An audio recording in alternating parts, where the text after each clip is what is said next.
El entrevistado del día en Panorama 593 es el presidente de la Corte Nacional de Justicia, doctor José Suignahua, a quien damos la más cordial bienvenida. Gracias, doctor, por acompañarnos esta mañana. Muchas gracias a ustedes por la invitación. Cuando usted asumió este encargo de la presidencia de la Corte Nacional de Justicia, trazó una hoja de ruta. Esta hoja de ruta también contemplaba la colaboración con el Consejo de la Judicatura para que se lleve adelante el respectivo concurso de jueces y con jueces, también resolver algunos temas a nivel de transparencia, de lucha contra la corrupción. ¿Cómo se ha avanzado hasta el momento en esta administración de la Corte Nacional de Justicia? Bien, en efecto, una vez que asumí la presidencia de la Corte, se procedió a encargar los despachos de aquellos jueces que habían sido cesados en sus funciones por terminar el periodo en días atrás. Eso se lo hizo a través de normativa interna y con los conjueces temporales que estaban en funciones. Además de aquello, hacía falta incorporar conjueces adicionales para completar el número de conjueces requerido. El Consejo de la Judicatura llevó a cabo un concurso interno entre jueces de Corte Provincial y jueces de tribunales distritales. De ellos designó 8, 7 están en funciones, de ellos también he utilizado algunos siguiendo el procedimiento interno para encargar despachos y completar las salas de conjueces.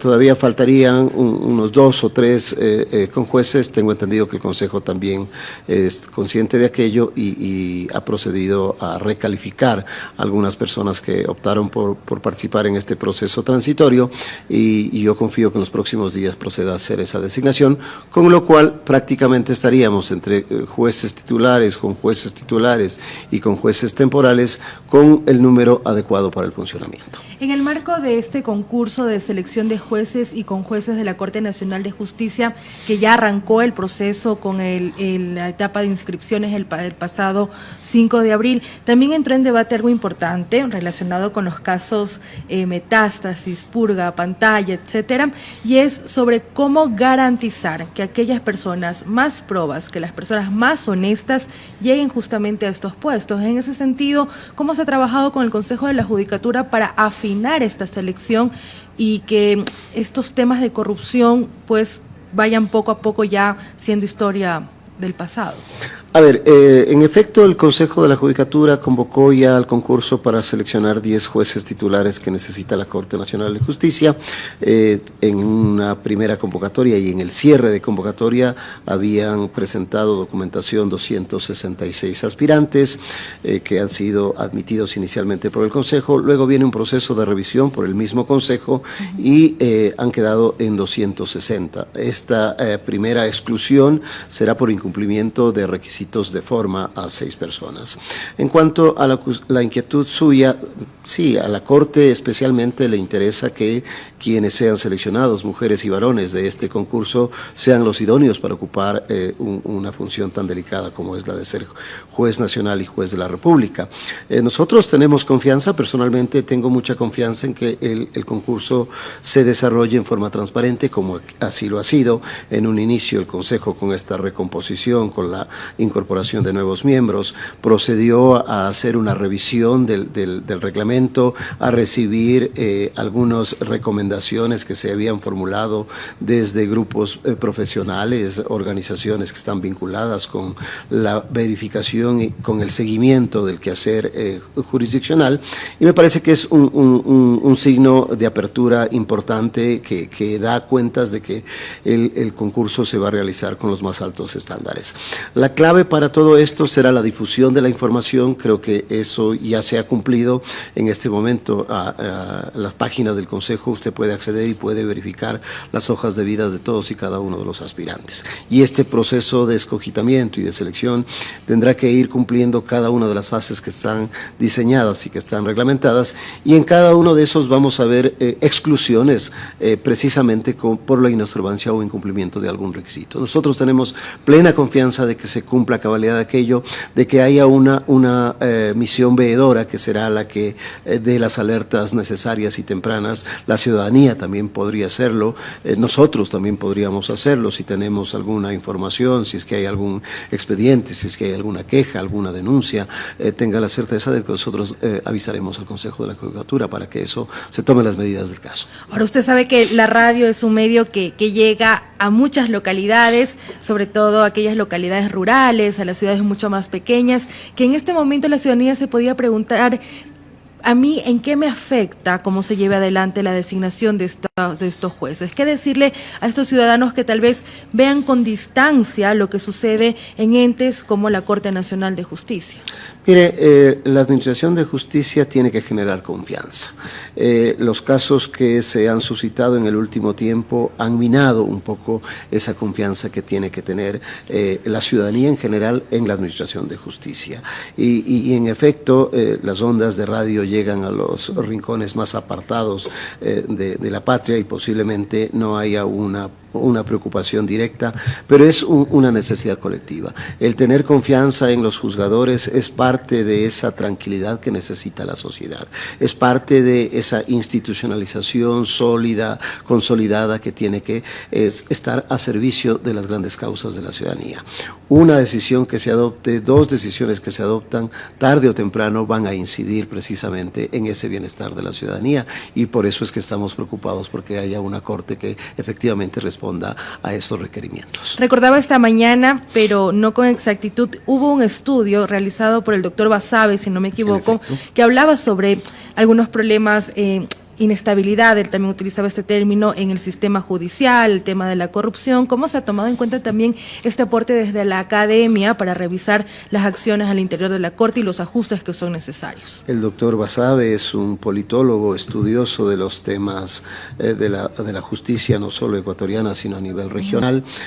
Yo personalmente he leído algunos de sus estudios, soy consciente de que hay problemas en la institucionalidad y eso es lo que advierte el doctor Basabe.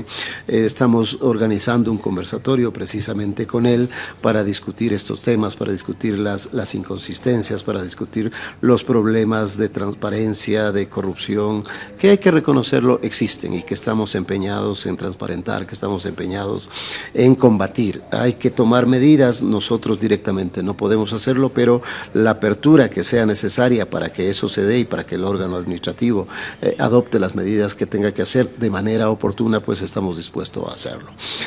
Yo creo que ese es un sentir también ciudadano y creo que tenemos que ser consecuentes con ello.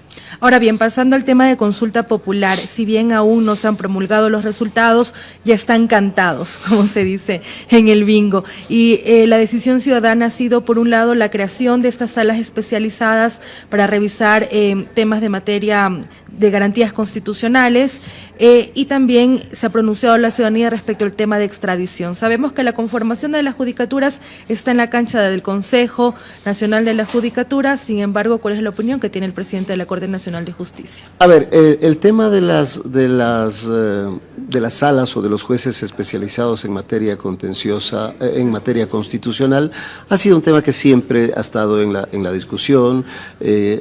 Hay criterios a favor, hay criterios en contra. La ciudadanía ya se ha pronunciado, estamos a la espera de la formalización de esos resultados.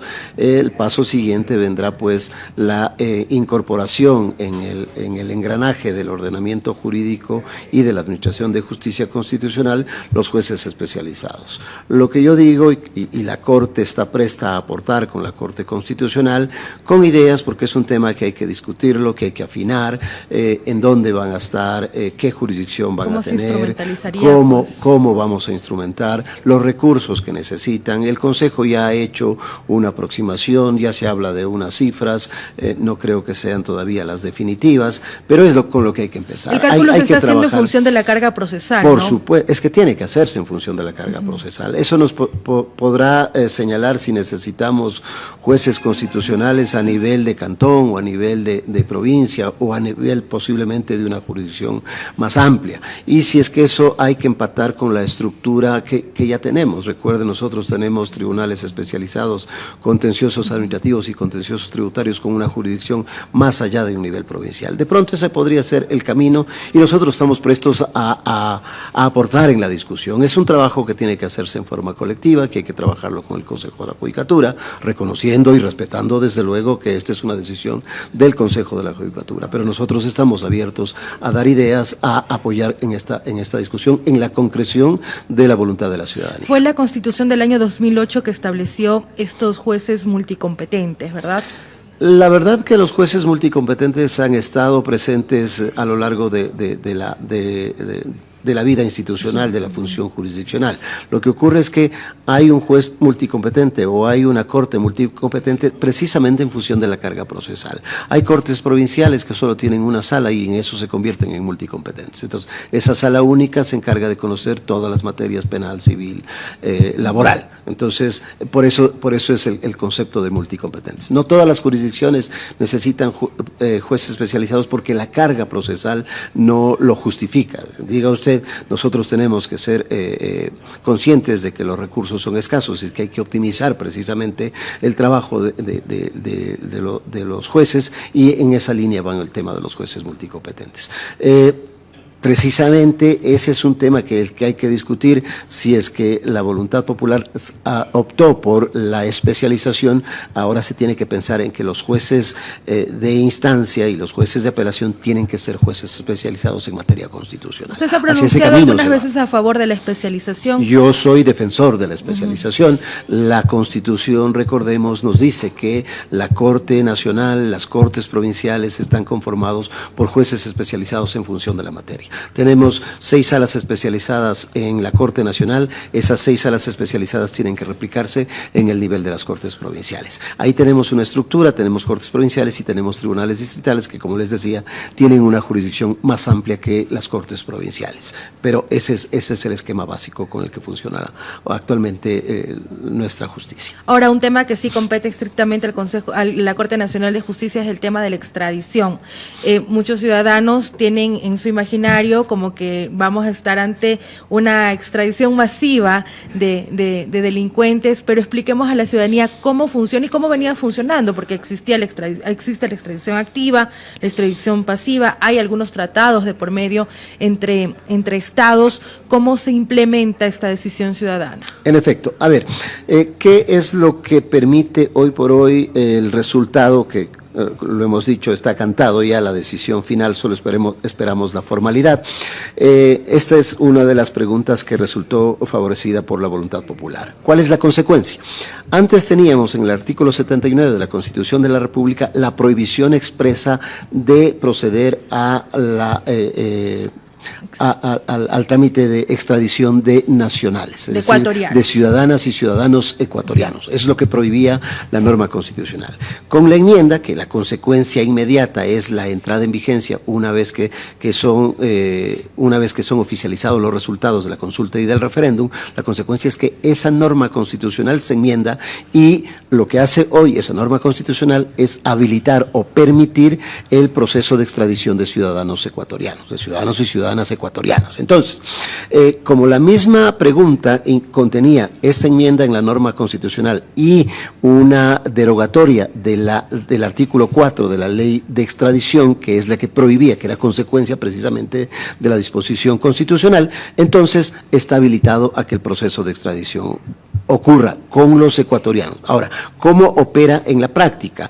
En efecto, como usted dice, hay dos clases de extradiciones: la extradición activa y la extradición pasiva. La activa, cuando el Estado ecuatoriano solicita a un ciudadano que esté en cualquier parte del mundo y que esté localizado y se pueda aplicar la extradición y que haya sido acusado de un delito superior a 1 año de sanción, entonces se inicia el proceso de extradición. Esa es la extradición activa.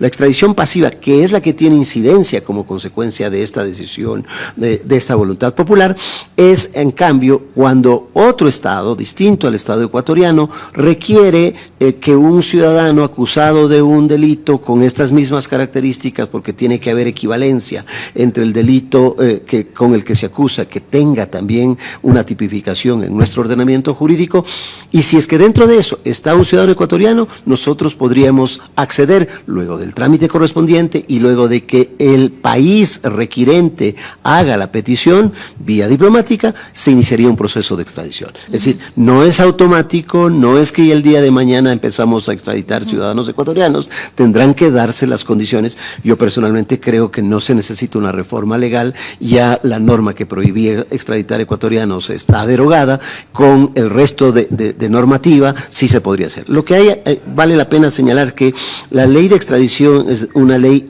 preconstituyente, es decir, antes de la Constitución. Lo que sí habría que hacer y pensar en el futuro, quizá en el futuro inmediato, preparar un proyecto de reforma de ley de extradición que se adapte a los contenidos constitucionales. Claro, para reformar qué puntos. Pero en términos generales, es decir, recordemos que la Constitución 2008 es una Constitución garantista y muy probablemente habría que afinar el lápiz en poner esa visión de la Constitución, trasladarlo a la norma constitucional. Pero como está, yo no le veo un obstáculo, no le veo una objeción que las normas de extradición de la ley, que son preconstituyentes, pueden aplicarse a un proceso de extradición. ¿Hay excepciones? Siempre ha habido excepciones, eso está contemplado en la propia norma constitucional y está contemplado también en la ley de extradición. Por ejemplo, no podría extraditar a una persona si es que está acusado de un delito político, por ejemplo. Hay otro catálogo de excepciones que hay que ver en cada caso particular. Por eso es importante tener presente de que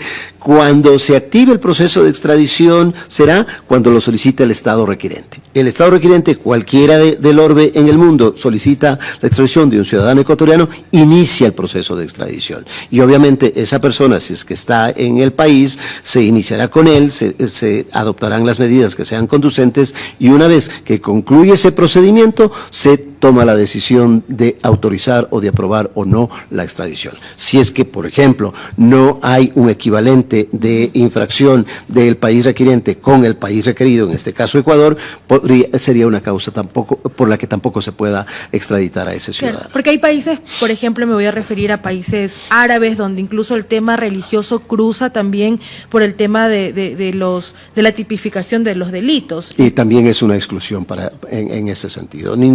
Que haya unas causas políticas, religiosas o que atente contra el derecho humano, pues no cabría una extradición de esa persona. Entonces, tenemos que ver cada caso en particular y tendrá que instrumentarse los procesos de presentarse esos requerimientos. Cuando el Estado requirente inicie un proceso, sabremos que está a puertas de suscitarse una posible extradición si es que se cumplen las otras condiciones. ¿Y es necesario establecer tratados tal vez?